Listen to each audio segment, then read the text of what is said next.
Hello students इस lecture में हम आपको कॉज ऑफ इंड्यूस ईएमएफ यानी कि मेथड ऑफ इंड्यूस ईएमएफ मतलब इंड्यूस ईएमएफ के क्या क्या कारण या मेथड हो सकते हैं, किस किस वजह से हमें इंड्यूस ईएमएफ होती है, पता है ना गाइज। वो पढ़ेंगे आज। इंड्यूस ईएमएफ का मतलब पता है ना गाइज, वो फिनोमिना जिसमें ईएमएफ यानी कि करंट जनरेट होता है किसके द्वारा, मैग्नेटिक फ्लक्स के द्वारा। जो मैग्नेटिक फ्लक्स के द्वारा हमारा करंट प्रोड्यूस होता है वही हमारा इंड्यूस करंट या इंड्यूस ईएमएफ बोलते हैं, उसी को ही हम मैग्नेटिक फ्लक्स के द्वारा। आपने इलेक्ट्रोमैग्नेटिक इंडक्शन पढ़ा था लेक्चर नंबर 1 में। ओके जी, तो देखो पहला मेथड आता है हमारे पास बाय चेंजिंग मैग्नेटिक फील्ड, जो कि हमने पढ़ा था फैराडेज लॉ में। देखो क्या होता है, if we change magnetic field so flux will be change and due to change in magnetic flux EMF will induce. Simple सी डेफिनेशन, कोई इतना हार्ड नहीं है। देखो क्या कहा है, जब हम मैग्नेटिक फील्ड लाइंस को चेंज करेंगे सो इसलिए फ्लक्स विल बी चेंज, हमारा फ्लक्स चेंज होगा, सीधी सी बात है। और due to change in magnetic flux, और मैग्नेटिक फ्लक्स चेंज होने के कारण ईएमएफ इंड्यूस हो जाएगी। देखो जी कैसे, देखो अब इसमें ये हमारे पास एक क्लोज एरिया है, इसमें मैग्नेटिक फील्ड जा रही है, मैग्नेटिक फ्लक्स है इसके अंदर से। ओके जी, अब देखो एक मिनट रुको, एक मिनट, दूसरा पेन नहीं है हमारे पास, इसे ही पेन समझ लीजिए। हमारे पास मैग्नेटिक फील्ड जा रही हैं दो, मान ली ऐसी बहुत सारी हैं। लेकिन अब देखो मैंने बोला मैग्नेटिक फील्ड चेंज होंगी, चेंज जब हो सकती हैं तब ये इसमें से एक हट जाए, तो इस चेंज होने की वजह से ही हमारा ईएमएफ इंड्यूस होता है। अब हम थोड़ा प्रैक्टिकली समझते हैं। देखो हमारे पास एक कोइल है, हमारे पास एक मैग्नेट है। देखो अब इसमें हम मैग्नेटिक फ्लक्स चेंज कब कर सकते हैं, तब इसके पास लेकर आएं या इसके पीछे लेके जाएं। एक कांस्टेंट जगह पर तो मैग्नेटिक फ्लक्स नहीं हो सकता, ये सारी बात मैंने आपको पीछे बता रखी है प्रीवियस लेक्चर में। ओके गाइस, इसलिए मैं इस पर कोई ध्यान नहीं दे रहा, आपने पढ़ रखी हैं, अगर मैं यही उम्मीद कर रहा हूँ कि आप पढ़ कर आए हैं पिछला वाला। तो देखो ये तो आप में इतने पहले ही पढ़ रखा था, जो कि बहुत इजी था। दूसरा क्या होता है, देखो बाय चेंजिंग एरिया, यानी कि हम एरिया को चेंज कर कर भी हम इंड्यूस ईएमएफ कर सकते हैं प्रोड्यूस। वो कैसे, if we change area magnetic flux, लेकिन मैग्नेटिक फ्लक्स का करेंगे, मैग्नेटिक फ्लक्स का करेंगे। Also change and due to change in magnetic flux EMF will induce, मतलब यदि हम मैग्नेटिक फ्लक्स का एरिया चेंज कर दें और इसके कारण, किसके कारण, मैग्नेटिक फ्लक्स के चेंज होने के कारण हमारा ईएमएफ इंड्यूस हो जाएगा। देखो जी अब हम आपको एक बात बताएंगे, ये हमारे पास इसका एक रेक्टेंगुलर फ्रेम है हमारे पास।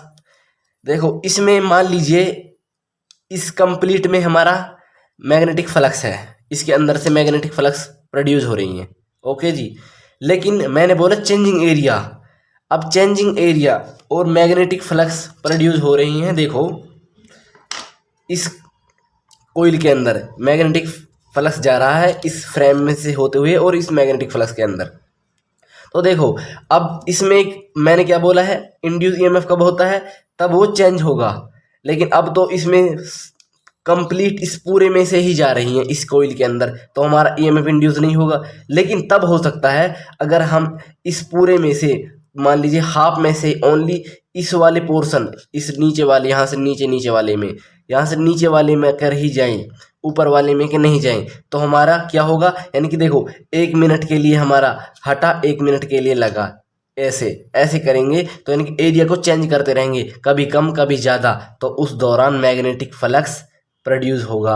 मैग्नेटिक फ्लक्स प्रोड्यूस होगा, सॉरी मैग्नेटिक फ्लक्स तो पहले भी रहेगा, मैग्नेटिक फ्लक्स चेंज होगा, मैग्नेटिक फ्लक्स चेंज होगा तो वहाँ पर ईएमएफ इंड्यूस होगा। आई होप गाइस समझ में आ गई होंगी। इसके ऊपर डेरिवेशन है, इसे तो हम आपको डीपली भी समझाएंगे, इसके ऊपर सेपरेट बोर्ड में डेरिवेशन आ जाती है इसके ऊपर, लेकिन इससे पहले हम डेरिवेशन आगे कराएंगे। थर्ड पॉइंट को और देख लेते हैं। ओनली 3 पॉइंट होते हैं। देखो थर्ड पॉइंट क्या होता है, देखो by changing orientation. Guys orientation का मतलब क्या होता है, देखो ओरिएंटेशन का मतलब ना अलग अलग फील्ड में अलग अलग मीनिंग होता है गाइस।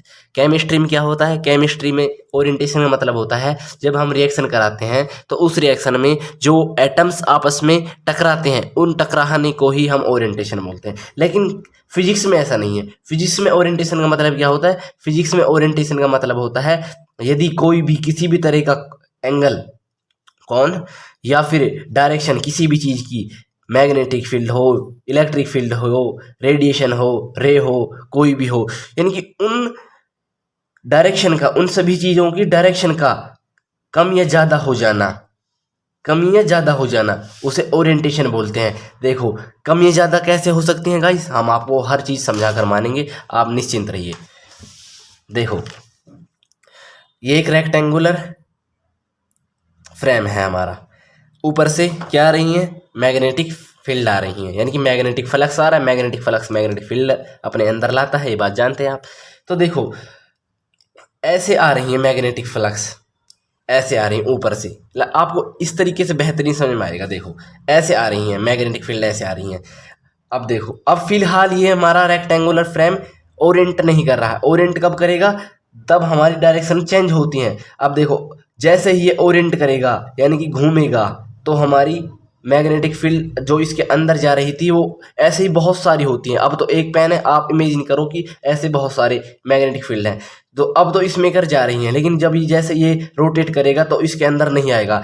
नहीं आने के कारण यानी कि डायरेक्शन चेंज हुई मैग्नेटिक फील्ड की, और मैग्नेटिक फील्ड की डायरेक्शन चेंज होने को ही हम ओरिएंटेशन कहते हैं।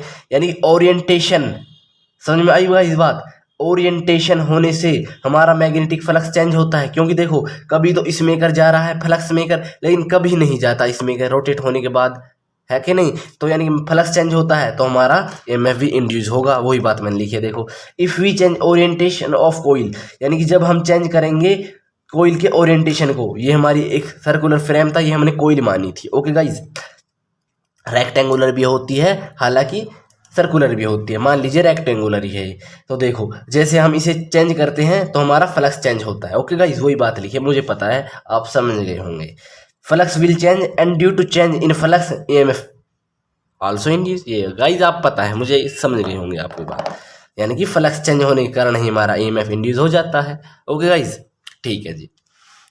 तो देखो अब हमारा मेन टॉपिक आता है, हालांकि ये 3 मार्क्स का आपके बोर्ड एग्जाम में आ जाता है, आप इसे लाइटली मत लीजिएगा प्लीज़, और बहुत ही ज़्यादा इंटरेस्टेड है, ठीक है जी।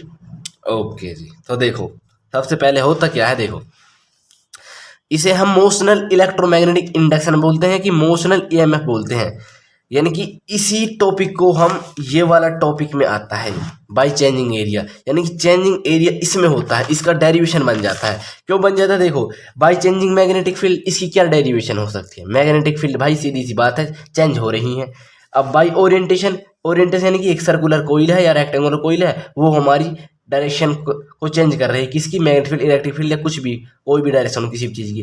तो इसकी हो सकती है, इसमें आपको डाउट आना चाहिए कि बाई चेंजिंग एरिया, एरिया के द्वारा कैसे हो सकता है, किसका एरिया, क्यों एरिया, है कि नहीं, डाउट बन रहा है ना किस चीज़ का। ओके जी, वही डाउट को हम आपको यहाँ पर क्लियर कर देंगे। ओके गाइज, ठीक है जी। उसी को हम मोशनल इलेक्ट्रोमैग्नेटिक इंडक्शन के नाम से जानते हैं, या कि मोशनल मोशनल EMI भी बोलते हैं। ओके ठीक है जी। तो देखो हम सबसे पहले यहाँ पर क्या करते हैं, इनवर्ड मैग्नेटिक फील्ड लेते हैं, इनवर्ड ऐसे अंदर की ओर, आउटवर्ड नहीं, इनवर्ड।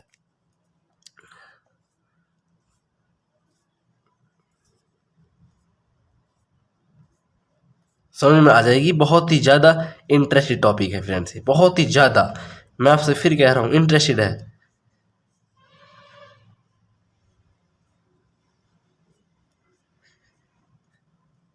तो देखो हमने इनवर्ड बना दी है मैग्नेटिक फील्ड। ओके जी, तो देखो हमारे पास क्या है, यहाँ पर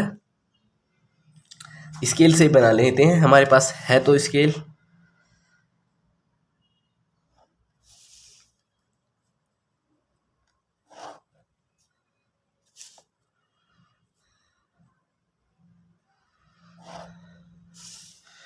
यहाँ पर भी कम पड़ गई थी और बना लेते हैं। बात क्लियर आ रही है गाइस, कुछ भी नहीं है। देखो हमारे पास क्या है यहाँ पर, हमारे पास यहाँ पर एक रेक्टेंगुलर फ्रेम है। ओके जी, रेक्टेंगुलर फ्रेम है, ठीक है जी। हम इसे ऐसे भी मोड़ सकते हैं, इसमें भी रेक्टेंगुलर फ्रेम है।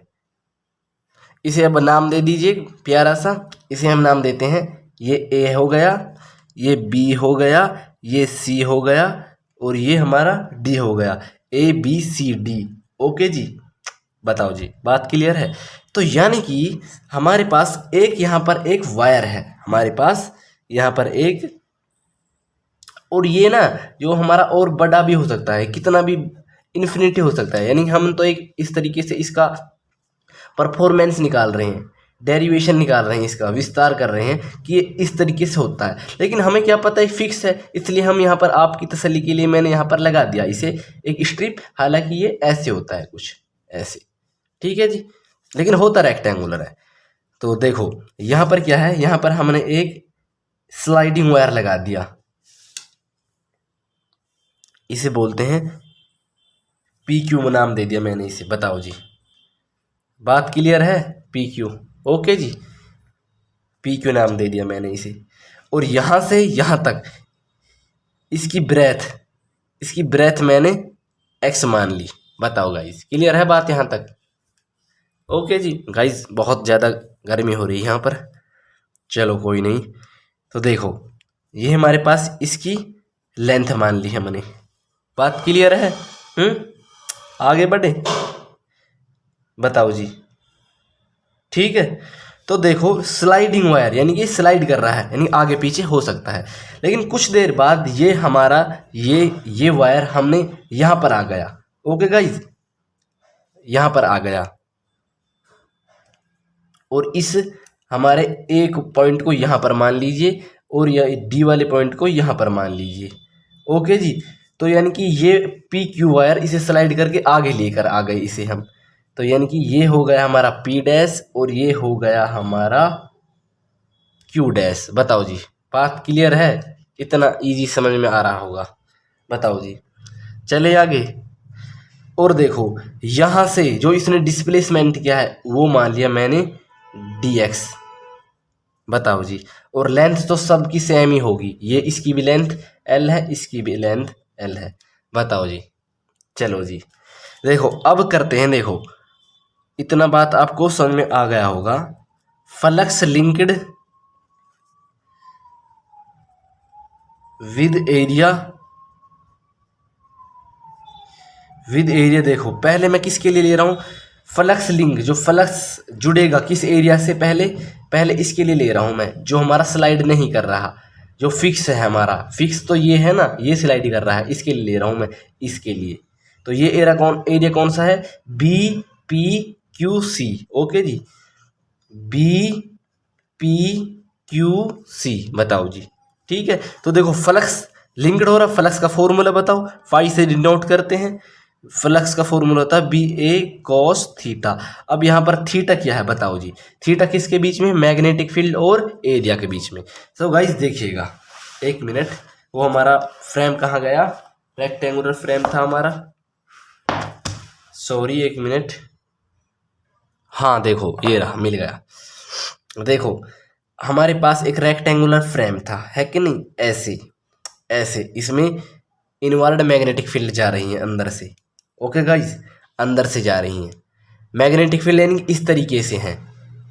और थीटा किसके बीच में निकालना है मुझे,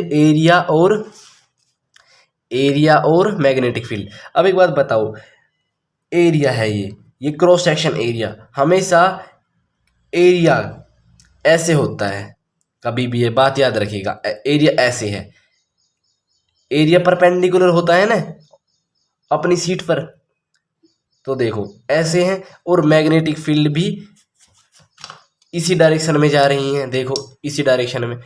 तो दोनों में एक बात बताओ, क्या थीटा होगा, दोनों एक ही डायरेक्शन में है तो थीटा विल बी 0, ये बात जानते हैं आप। और वैसे भी आप इमेजिन कर सकते हैं, एक ही डायरेक्शन में है तो ऐसे, तो क्या थीटा बनाएगा कोई चीज, है कि नहीं। ओके, यानी कि cos 0 डिग्री कितना होता है, 1 होता है, ये बात आप जानते हैं। तो यहाँ पर पुट कर दें, बी ए ओनली बी ए आया, कॉस 0 1 होता है, बात आप जानते हैं। बताओ जी, क्लियर है बात यहाँ तक? तो देखो एरिया, एरिया क्या होता है बताओ जी? लंबाई गुना चौड़ाई, यानी कि लेंथ इंटू ब्रेथ या ब्रेथ इंटू लेंथ। तो देखो ब्रेथ क्या है इसकी, एक्स है, तो एरिया को लिख सकता हूँ मैं एक्स, ब्रेथ एक्स और एल यानी कि लंबाई एल है, एक्स एल लिख सकता हूँ। तो देखो बी एक्स एल, बताओ गाइस बात क्लियर है? और इसे मान रहा हूँ मैं फ्लक्स 1, ओनली इसके लिए फ्लक्स 1 इसके लिए मान रहा हूँ मैं, 1 मान रहा हूँ इसे, ठीक है जी? ओके जी, बात क्लियर है? बहुत ईजी है फ्रेंड्स, बहुत ईजी। देखो फ्लक्स लिंक्ड विद एरिया